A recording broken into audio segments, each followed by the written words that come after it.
Hello everyone. प्रस्तुत अंक में कबीर दास के पद पर आधारित अतिरिक्त प्रश्न और उत्तरों पर चर्चा करेंगे। पहला प्रश्न है, हम तो एक एक करे जाना, पद का प्रतिपाद्य स्पष्ट कीजिए।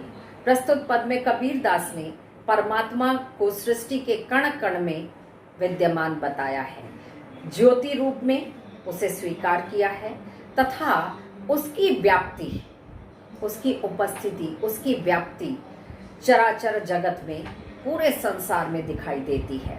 इसी व्याप्ति को अद्वैत सत्ता के रूप में देखते हुए उन्होंने विभिन्न उदाहरणों के द्वारा प्रस्तुत पद में रचनात्मक अभिव्यक्ति दी है। कबीर दास जी ने आत्मा और परमात्मा को एक ही रूप में देखा है। संसार के लोग अपनी अज्ञानता के कारण इन्हें अलग अलग मानते हैं। कवि पानी, पवन, प्रकाश आदि के उदाहरण देकर उन्हें एक समान, एक जैसा बताते हैं। बाड़ी लकड़ी को काटता है परंतु आग को कोई नहीं काट सकता। परमात्मा सभी के हृदय में वास करता है और माया के कारण इसमें मनुष्य अंतर को नहीं देख पाता है। सेकंड क्वेश्चन है, संतो देखत जग बोराना, पद का प्रतिपाद्य स्पष्ट कीजिए। प्रस्तुत पद में कबीर दास ने बाह्य आडंबरों पर करारी चोट की है। वे कहते हैं कि अधिकतर लोग अपने भीतर की ताकत को न पहचान कर अज्ञानतावश अवास्तविक संसार से रिश्ता बना बैठते हैं, क्योंकि ये संसार तो नश्वर है और वास्तव में इस संसार से बेखबर भी रहते हैं। कबीर दास जी कहते हैं कि यह संसार पागल हो गया है। यहाँ सच कहने वालों को ये लोग विरोध करते हैं और झूठ पर विश्वास कर बैठते हैं। हिंदू और मुसलमान राम और रहीम के नाम पर परस्पर लड़ते रहते हैं, जबकि दोनों ही ईश्वर की वास्तविकता को, उसके मर्म को नहीं जानते, नहीं पहचानते। दोनों बाह्य आडंबरों में ही उलझ कर रह गए हैं। नियम, धर्म, टोपी, माला, तिलक, छाप, पीर, औलिया, पत्थर पूजन, न जाने तरह तरह के कर्म कांडों का यहाँ वर्णन करके, व्याख्या करके उन्होंने बताया है कि जो खोखले गुरु होते हैं वो अपने शिष्यों को आडंबर, तरह तरह के आडंबर करने के लिए बताते हैं कि उनके समस्याओं का निदान हो जाएगा और उनका परलोक सुधर जाएगा यदि ऐसा करेंगे, ऐसा करेंगे। परंतु ये सब झूठ है, गलत है, निरर्थक है। और यहाँ इन शब्दों के द्वारा कबीर दास ने ऐसे लोगों की, ऐसे गुरुओं की निंदा की है कि अंत में दोनों, गुरु के साथ साथ शिष्य भी डूबता है, अर्थात नरक के वासी होते हैं।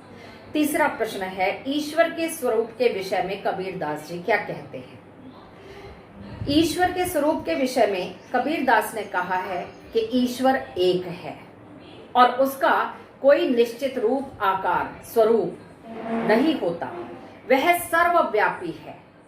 अपनी बात को प्रमाणित करने के लिए उन्होंने कई सारे तर्क दिए हैं, जैसे संसार में एक जैसी हवा बहती है, एक जैसा पानी है, एक ही प्रकार का प्रकाश सबके अंदर ज्योति आत्मा के रूप में समाई हुई है। यहाँ तक कि एक ही प्रकार की मिट्टी से कुम्हार अर्थात उस परमात्मा ने अलग अलग प्रकार के बर्तन बनाए, यानी अलग अलग शक्ल, आकार के इन व्यक्तियों को बर्तन के रूप में गढ़ा है।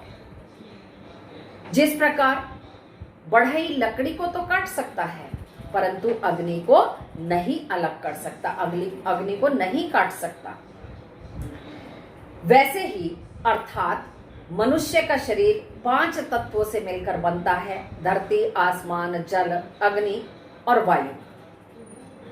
और जब आत्मा इस संसार को छोड़कर जाती है तो ये इन 5 चीजों से निर्मित शरीर यहीं रह जाता है।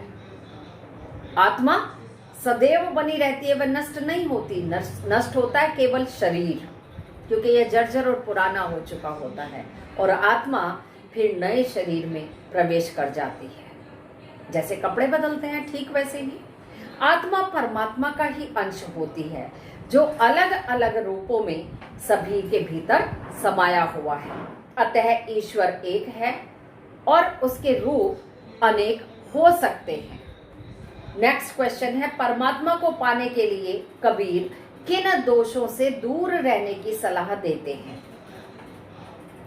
परमात्मा को प्राप्त करने के लिए कबीर दास जी ने मनुष्य को मोह माया, अज्ञान, घमंड आदि से दूर रहने की सलाह दी है। वे जीवन यापन के भय से मुक्ति की चेतावनी भी देते हैं, क्योंकि मोह माया, अज्ञान, घमंड और भय आदि परमात्मा को पाने के रास्ते में बाधा उत्पन्न करते हैं। और कबीरदास जी के अनुसार वास्तविक साधु में इन दुर्गुणों का समावेश देखने को नहीं मिलता है। नेक्स्ट क्वेश्चन है, कबीर पाखंडी गुरुओं के संबंध में क्या टिप्पणी करते हैं? कबीरदास जी कहते हैं कि पाखंडी गुरुओं में किसी प्रकार का कोई ज्ञान नहीं होता। वे घूम घूम कर मंत्र देकर अपने शिष्य बनाते हैं। ये शिष्यों से गलत गलत कार्य भी करवाते हैं। यानी ये मानव समाज को अलग अलग धार्मिक चौपालों के कट्टर प्रतिनिधि बनाकर समाज में धार्मिक भेदभाव का वातावरण स्थापित करते हैं। फलस्वरूप समाज में कट्टरता का भाव पैदा होता है। अतः ऐसे गुरुओं से हमें बचना चाहिए, अन्यथा अंत में पछताना पड़ता है। और आज का अंतिम क्वेश्चन है, कबीर की दृष्टि में किन लोगों को आत्मबोध नहीं होता? कबीरदास जी का ऐसा मानना है कि उन लोगों को आत्मबोध नहीं होता या वे लोग आत्मबोध नहीं प्राप्त कर पाते जो बाह्य आडंबरों में उलझ कर रह जाते हैं। वे सत्य पर विश्वास न करके झूठ पाखंड को सच मानते हैं। धर्म के ठेकेदार लोगों को पाखंड के द्वारा ईश्वर प्राप्ति का मार्ग बताते हैं, सुझाते हैं, जबकि वे गलत होते हैं। उनके तरीकों से अहम भाव का उदय होता है, जबकि यदि हम ईश भक्ति में लगते हैं तो हमारा अहम नष्ट हो जाता है, मैं नष्ट हो जाता है, जबकि ईश्वर की प्राप्ति सहज भाव से आसानी से प्राप्त की जा सकती है। सो स्टूडेंट्स, इस अंक में यहीं तक। अगले अंक में नए विषय के साथ आपके समक्ष आऊंगी।